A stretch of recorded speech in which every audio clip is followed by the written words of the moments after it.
Many great and wonderful memories of your great state and Texas, Houston Control, and on and on and on. This was a sad day, wasn't it?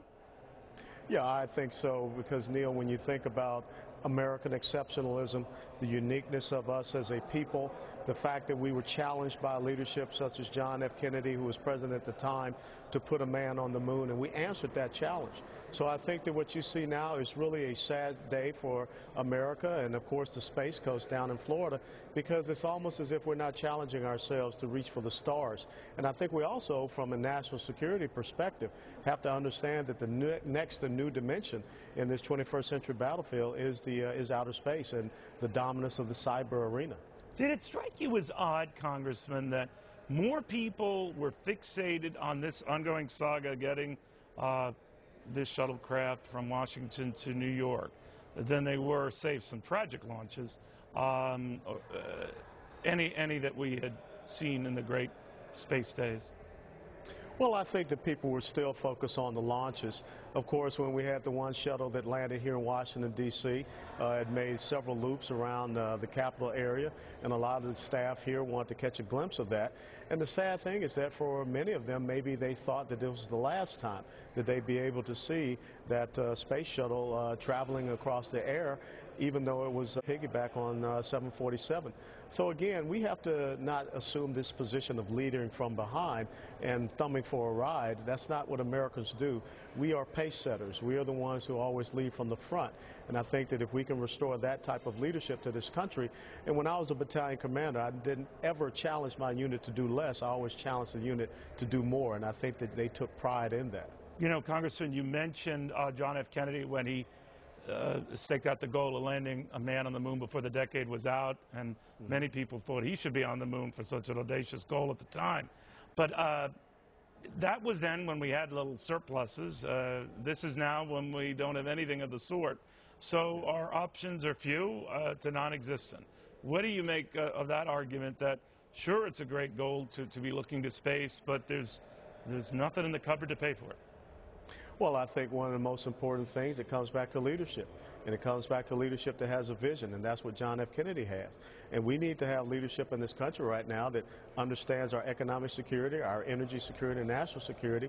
And but Kennedy linked that, right? I mean, truth be told, that's what I he just was did. driven by the fact that the Soviets at the time had leapt ahead of us here, and it was as much a military as it was a technological goal to write it, right? You're absolutely right, and that's why I say those three things are the three pillars of our security: economic, energy, and national security, and they are all linked together. And if we did have our economic situation a lot tighter, where we don't have $15.6 trillion in debt and really no way ahead or no future that looks at reducing that debt and reducing these deficits that we have, it will affect our energy security, and it will eventually affect our national security. And as I said, us sitting here and thumbing rides from Russia, or watching China start to exceed us as far as having a stronger naval and strategic air force, and also looking to be more dominant in the arena of cyber, that's not what America should be focused on. But we need to have the right type of focused, visionary leadership that, first of all, gets this federal government to be more fiscally responsible. You know, it's interesting, Congressman. I was looking at the initial budget request to Kennedy for the space program, and I think the first one was $1.6 billion. It eventually got up to $4 billion, or that's what he'd committed before he was assassinated.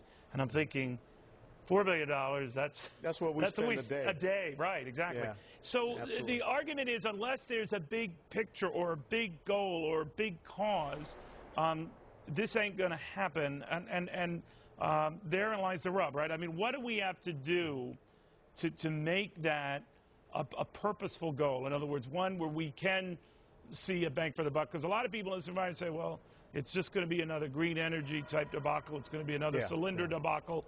And a lot of Americans are the notion, look, once burnt, more than twice shine. Yeah, you're absolutely right. You know, fool me once, shame on me. Fool me twice. Oh, I mean, shame on you. Fool me twice, shame on me. And that's why I think it's so important that we get the right type of leadership up here in Washington, D.C. We don't have a strategic roadmap for this country as far as our economy. We don't have a strategic roadmap as far as our energy security. Think about almost 40 years ago, we created a Department of Energy to make us energy independent, and we still aren't there yet. But yet we continue to waste billions upon billions and now trillions of dollars really chasing our tail. And that's where you need to have principled, pragmatic leadership and voices up here in Washington, D.C. And, Neil, it's very simple. The American people have a choice between two futures coming up here in November.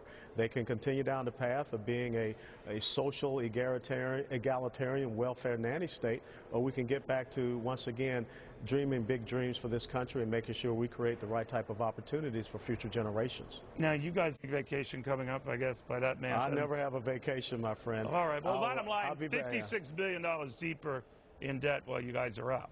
So now we know, of course, people have told me apparently this is an election year. So nothing's going to get done certainly through the election. So a lot of these issues that are backing up like rockets ready to launch don't launch until maybe a lame duck session of Congress. So do a lot of the tough issues like resolving what happens to these Bush tax rates, what happens to these payroll tax cuts, what happens to the alternative minimum tax, what happens to all of this stuff, all expiring at the end of the year. Is that when it gets done, in a lame duck session? Well, unfortunately, it looks like that's the path we're heading on. If you remember, there was a young Florida member of Congress who hadn't even been sworn in that sent a letter up to the leadership talking about how he didn't believe that the calendar had us working toward accomplishing those big goals.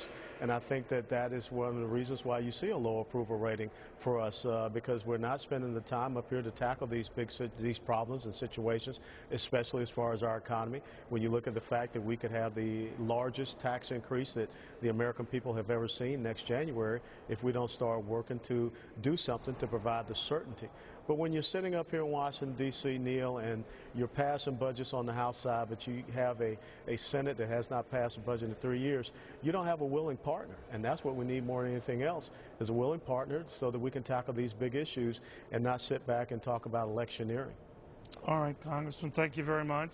Thanks for having me, Neil. I empathize for your end of space.